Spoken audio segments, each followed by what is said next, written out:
Si Ma'am Roxanne. Ang ganda mo pala sa personal. Oh, grabe. Natutuwa kay Roxanne.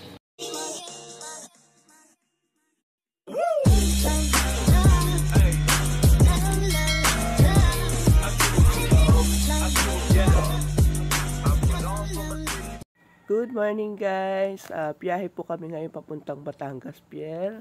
Papunta po kami ng Mindoro, Calapan at meron kaming ilang business doon. So pagkatapos mamamasyal po kami sa iba-ibang lugar. At isa sa mga gusto kong puntahan ang lugar ni Harabas sa San Jose. Siya po yung isa kauna-unahan kong YouTuber na idol ng pandemic. Kaya I hope na mapuntahan ko at mamit ko ng personal si Harabas. Naandito na po kami sa pier at mamayang gabi po ang biyahe namin papunta ng Mindoro. Tara guys, samahan niyo po ako sa aking pag-ikot sa Mindoro. First time ko po pumunta ng Mindoro.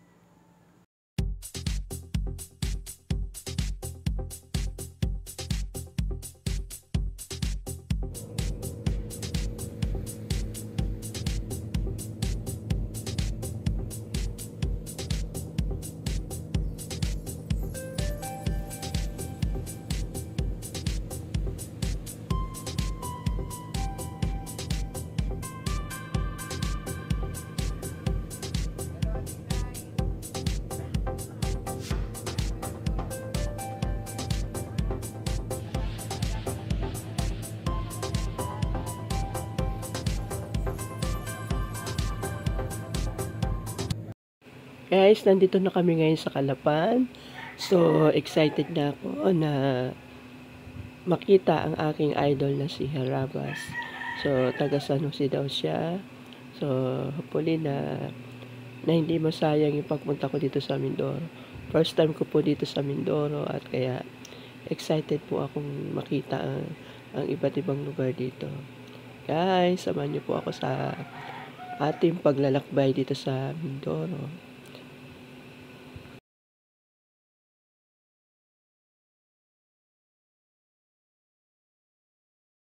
Guys, nandito po ako ngayon sa Bulalakaw. Ano to? Bypass Road. Papuntang San Jose. Napakaganda overlooking. Oh. Ito yung lagi ko nakikita sa vlog ni Harabas. So, ito yung mga kasama ko. Si Ate Ara. Si Ma'am Laila. Yan. So, wait na. Nandito na ako sa San Nicolas, Occidental Mindoro. Yan, overlook.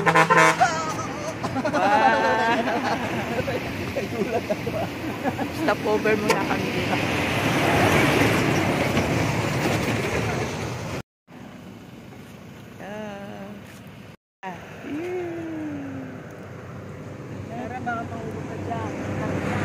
Stop over muna kami dito sa San Jose.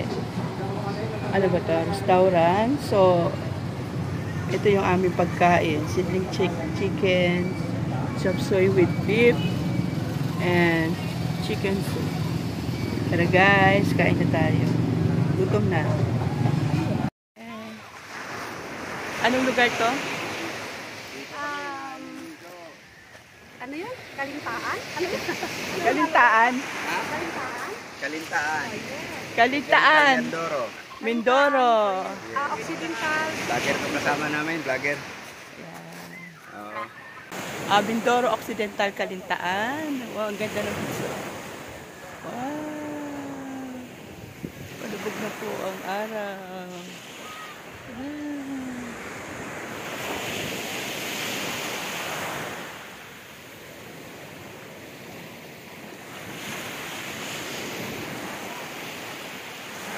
Okay.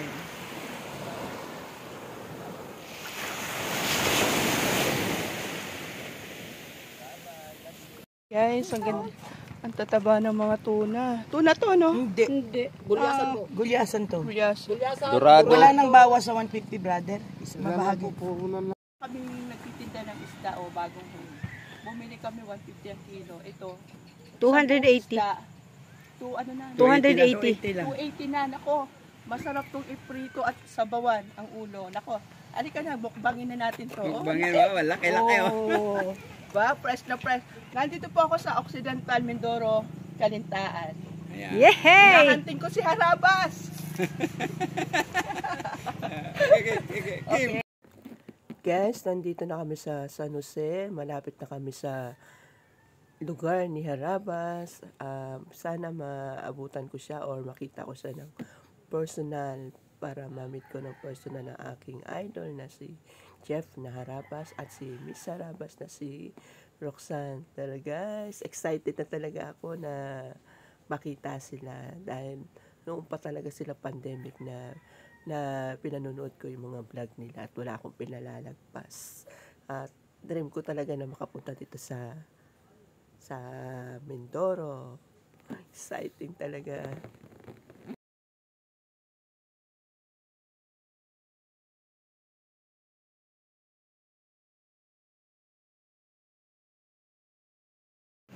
Guys, nandito na ako sa bahay ni Harabas. Yan.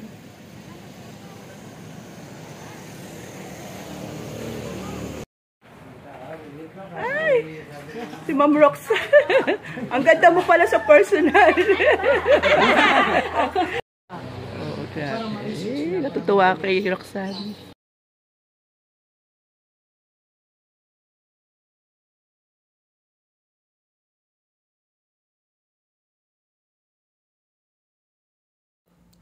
Guys, pabalik na po kami ngayon ng Calapan, Mindoro. At nasaya po ako na nakilala ko si Harabas at si Miss Harabas na si Roxanne.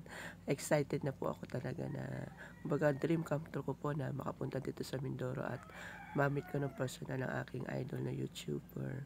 So, bukas po ng gabi ang biyahe namin pabalik na Manila. Kaya bibili po kami ng madadala sa Manila. Guys, dito na kami sa Calapan. Inaayos na namin yung dadali namin. Bumili kami ng isang sakong sibuyas. Napakamura lang. 600 ang isang sako. So, pinipili namin baka inalis namin yung mga bulok baka mahawa. So, ikot po kami dito sa Calapan. Naghanap kami ng mga pasalubong pa Manila. So, yan guys. Isa-isa na namin inaalis yung mga bulok sa ilalim para hindi lahat mahawa. Ayan. Yung mga sibuyas. Sobrang mura ng sibuyas dito sa San Jose Occidental. Yan po. Nililinis po ni Ate Ara. So, yan. Marami kami uwing sibuyas. Ubusin nyo na raw yan! Oo. Tuntua.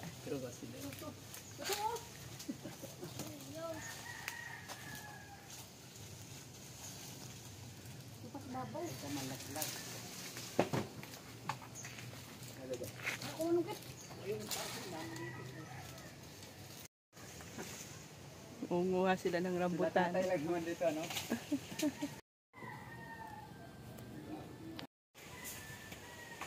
Guys, na-stranded kami kaya mag-harvest na lang kami ng rambutan. Ayan, yung taga-sungkit oh.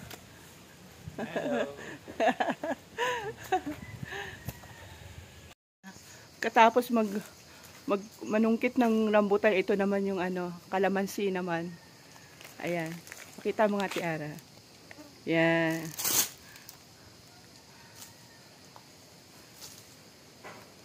Kalamansi. Ayun sa taas,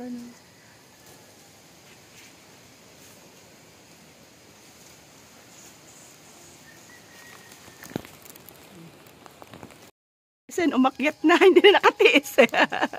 Inakyat pa talaga yung puno ng kalamansi. Baka bumigay yan Ate Ara, pinapakan mo. Marami kasi doon sa taas, puro hinog na sayang, nalalaglag lang. Walang pumipitas. Buti na lang nakapadaan kami dito. Wala nang pipitas dito, nalalaglag. Ang daming nasasayang na kalamansi. Sa Manila ito, napakamahal. Piso isa. Hindi lang, 2. Kaya ingat ka dyan. Ayan, oh. Pilipina na makyat sa puno ng kalamansi. Wala. Sige.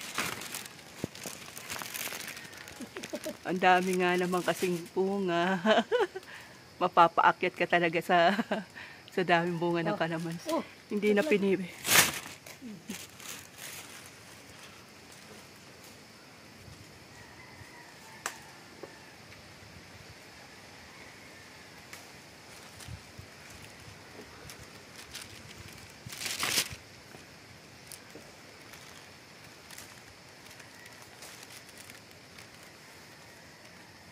Ay, naglag pa. Baba ka na dyan, Ate Arta mo na.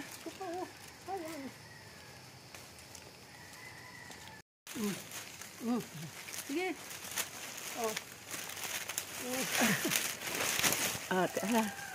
Sige na rin nagbibigyan. Oo, baka mo tayo.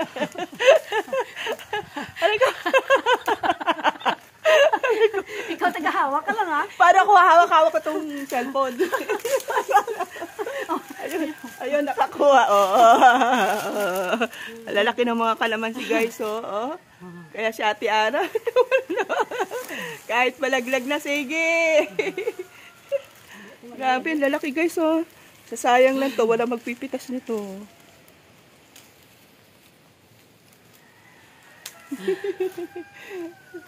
Parang gusto mo na ubusin dyan, Ate Ara. Sarap mamitas. Isang plastic na to, ha.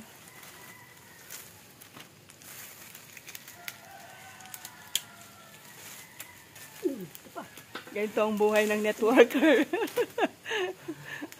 Saan may makitang may tanim, may bunga. Sige, pitas.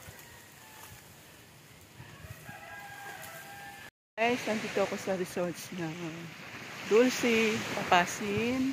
So, dito sa Nauwan Oriental. So, yan. Ganda, no? Private resorts po ito. Aming magiging business partner. Kasama ko si Ate Ara. Yan. Inaantok. Pero nung nakita yung magandang view, gising na gising. Yan. Yan. Guys. Punta kayo dito, guys. Kung kayo taga Mindoro, Calapan, pwede po kayo dito mag-arkila.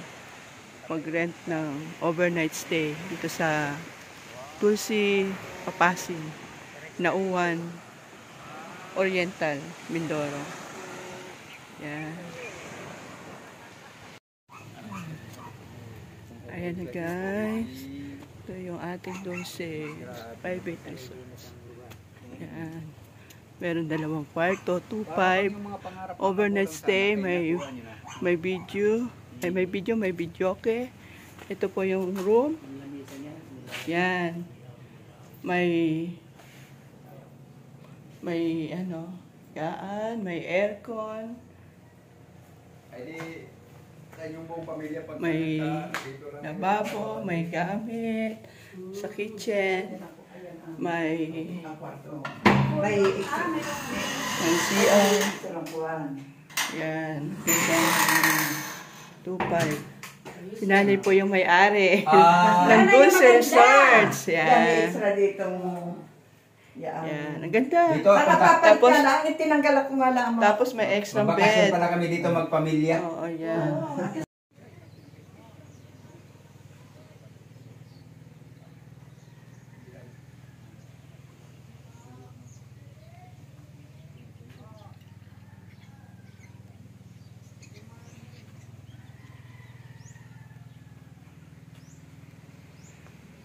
Ito guys, yung ikalawang kwarto.